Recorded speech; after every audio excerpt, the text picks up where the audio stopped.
ओम शांति। योग करना ब्राह्मण जीवन के लिए अति आवश्यक है। इससे ही हमारे पाप नष्ट होते हैं और हम सतयुग में ऊंच पद प्राप्त कर सकते हैं और भविष्य में मिलने वाली सजाओं से बच सकते हैं। तो जब हम योग के लिए बैठते हैं, क्योंकि समय सबसे अधिक मूल्यवान चीज़ है, तो हम अपने जीवन से समय निकाल कर योग में बैठते हैं।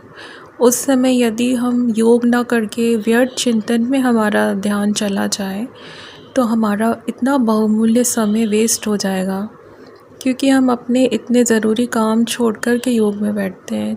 तो ना ही तो उस टाइम हम योग कर पाएंगे, योग का ही फल मिलेगा, और ना ही हम अपने ज़रूरी काम ख़त्म कर पाएंगे।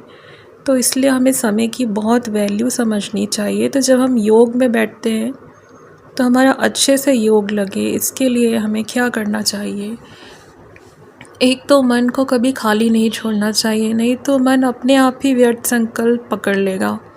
तो मन को हमें खुद ही अपने अच्छे अच्छे विचार देने हैं, जिससे कि वह उन विचारों को सोचने में बिज़ी रहे। जैसे कि सबसे पहले हम अपने निराकार स्वरूप का अभ्यास करें, फिर हम सोचें कि परमात्मा से हमें असीम शक्तियाँ प्राप्त हो रही हैं, मैं बाप समान आत्मा बन रही हूँ।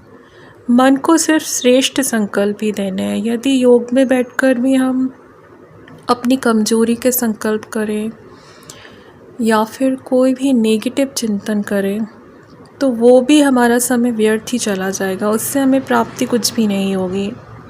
तो इसलिए हमें मन को सिर्फ पॉजिटिव संकल्प ही देने हैं कि मैं एक श्रेष्ठ आत्मा हूँ, पवित्र आत्मा हूँ।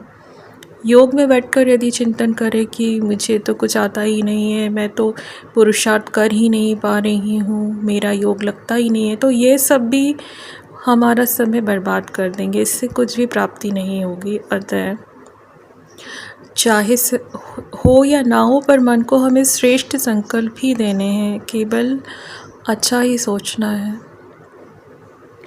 तो हम अपने योग में 5 स्वरूप का अभ्यास ज़रूर करें और विश्व को शकास दें, क्योंकि हम जो जो सोचेंगे वही कुछ हो जाता है। तो इसलिए हमें सिर्फ अच्छा सोचना है और बहुत ही अच्छे संकल्प मन को देने हैं। जो भी हम चाहते हैं वह सब हमें मन को देते जाना है, मन को बिल्कुल भी खाली नहीं छोड़ना है,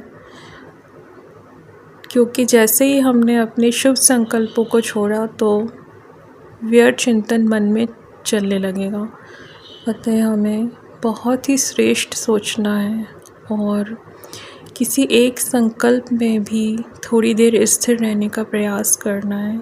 इस प्रकार यदि हम योग करते हैं तो हम अपने समय का सदुपयोग कर पाएंगे। ओम शांति।